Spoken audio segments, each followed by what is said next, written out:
اس کا عیب ظاہر نہ کرے، نہ بتائے خریدنے والے کو، تو اس پر اللہ تعالیٰ کا غضب نازل ہو۔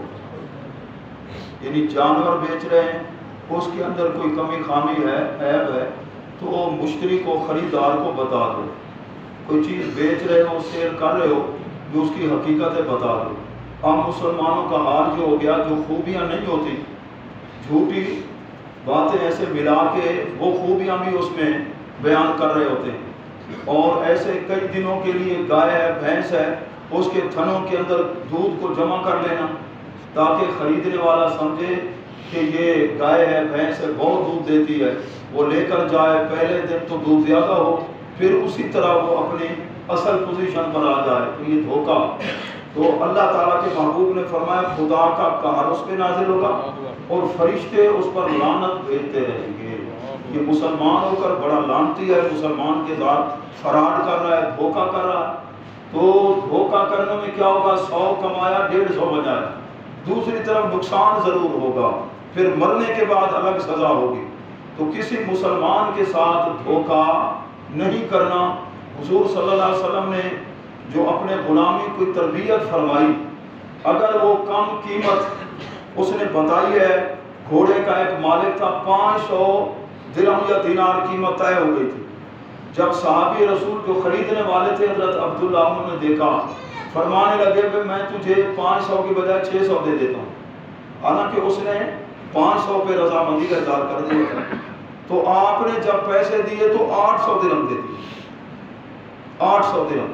پھر ساتھیوں نے پوچھا کہ 500 پر تو وہ راضی تھا، فرمایا اس کا گھوڑا زیادہ قیمتی تھا اور اس مالک کو اندازہ نہیں تھا، اور ہمیں حضور صلی اللہ علیہ وسلم نے فرمایا ہے کہ ہر مسلمان کی خیر خواہی کرنی۔ سبحان اللہ، سبحان اللہ۔ اب مسلمانوں کی نیت ایسے ہو گئی ہے جیسے جلیبی سیدھی ہوتی ہے، ٹیڑھی نیت، کئی حد پڑے ہوئے ہیں، صبح داڑھی ہوگی اسی طرح فراڈ کر رہا، کاروبار کر رہا ہے، جھوٹ بول رہا، بظاہر حاجی بھی بنا ہوا ہے، نماز بھی ہے، تہجد گزار بھی ہے، تسبیح بھی ہاتھ میں ہے، قرآن بھی پڑھتا ہے، لیکن فراڈ کرنے سے بعد یہ تو پھر مرنے کے بعد پتہ چلے گا نا۔ اللہ کے محبوب ایک جگہ تشریف لے گئے، ایک آدمی گندم بیچ رہا تھا، تو آپ نے اس گندم کے ڈھیر میں ہاتھ ڈالا۔ کسی جگہ آپ باہر تشریف لے گئے تو اوپر سے گندم کیا تھی؟ خشک، اور نیچے گیلی تھی، اور وہ بیچ رہا تھا۔ تو اللہ کے محبوب نے فرمایا یہ کیا ہو گیا؟ تو اس نے کہا تھی بارش ہو گئی۔ فرمایا بارش کیسی ہوئی ہے؟ اوپر گندم خشک ہے اور نیچے گیلی۔ اب آپ چلے جائیں سبزی منڈی میں، یہ ہے فروٹ وغیرہ، کس طرح ریڑھی لگا کے کیسے سجا کے کھڑے ہوتے ہیں، آپ گزریں گے دیکھیں گے ماشاءاللہ بہت، اور جب توڑ کر دیں گے تو ہاتھ کہاں پڑے جائے گا، پتہ ہے نا آپ کو۔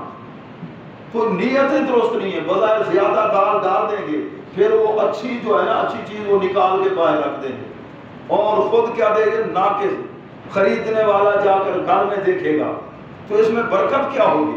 تو کسی کے ساتھ دھوکہ، ریٹ جو لینا ہے وہ نفع مقرر شریعت میں نہیں ہے، شریعت نے متعین، ہاں ہمدردی والی بات ہے، تو یہ آپس میں جو خریدار ہیں وہ دیکھ لیں، یہ آپس میں طے کر لیں، لیکن دھوکہ نہیں کرنا، فراڈ نہیں کرنا۔ اور ایک دوسری خاص بات، جس طرح لوگ کاروبار کرتے ہیں، جی ٹھپی دے دو جی، کسی نے 40,000 50,000 دے دیا تو وہ نہیں آیا تولنے کے لیے، چلو جی یہ ہضم، ایسے کرتے ہیں یا نہیں؟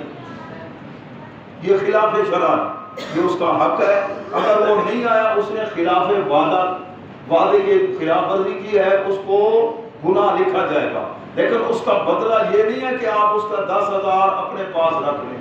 قیامت کے روز جو حساب ہوگا پھر وہاں بڑی مشکل ہے۔ ایک پیسے کی بدلے 700 نمازیں جو ہم نے جماعت سے پڑھی، ایک پیسہ۔ اب بتائیے جس نے 10,000 روپے نہیں دیے، اب 10,000 کے پیسے کتنے بنے؟ ایک پیسے کے بدلے اگر اتنا ہمارا نقصان ہو جائے، 700 نمازوں کا ثواب ادھر چلا جائے، نقصان ہے یا نہیں؟ گرمی میں پڑھی، سردی میں پڑھی، وضو کیا، 700 نمازیں، اور وہ بھی جماعت سے۔ ہمیں یہ بھی پتا ہے ہمیں کتنی جماعت سے نمازیں نصیب ہوتی ہیں، اتنی محنت ایک پیسے کی خاطر لاکھوں روپے ہضم کر جاتے ہیں، مرنے کے بعد یہ اعلان ہو رہا ہوتا ہے، ہاں جی کسی کا کوئی جی قرض ہو جی یہ بتاؤ جی، یہ ایک جگہ میں نے اعلان کر دیا تو صاحب آگے کہنے لگے جی جنازہ پڑھے نہ پڑھے میں 70,000 نکلوں گی، اللہ 70,000 روپے۔ ایسے حالات، لاکھوں روپے عدم، اولاد ادا نہیں کرتی اور آگے اس کو مار دی جا رہی۔ تو جتنا بھی عظمت والا شہید کا خون کا قطرہ جب گرتا ہے نا، سارے گناہ معاف، الا الدین، قرض اس کو بھی معاف نہیں ہے۔ جو کوشش کریں جس کے ذمہ قرض ہے، اگر نیت صحیح ہو نا، اللہ کی بارگاہ میں پچھلی رات کو اٹھ کر رو کے دعا مانگے، اللہ سبب بنا دے۔ سبب اب نیت روشنی لاکھوں روپے دوسروں کے ہضم کر جاتے ہیں، نمازیں بھی پڑھ رہے ہوتے ہیں اور پھر خیراتیں بھی کرتے ہیں، اور جو چیز فرض ہے، زکوٰۃ ہے، عشر ہے، وہ نکالتے نہیں، فرض کی پرواہ نہیں ہے، نفل کے پیچھے دوڑتے ہیں، تو اس لیے وہ برکتیں نصیب نہیں ہوتی۔ اللہ تبارک و تعالی ہمیں فہم دین نصیب فرمائے اور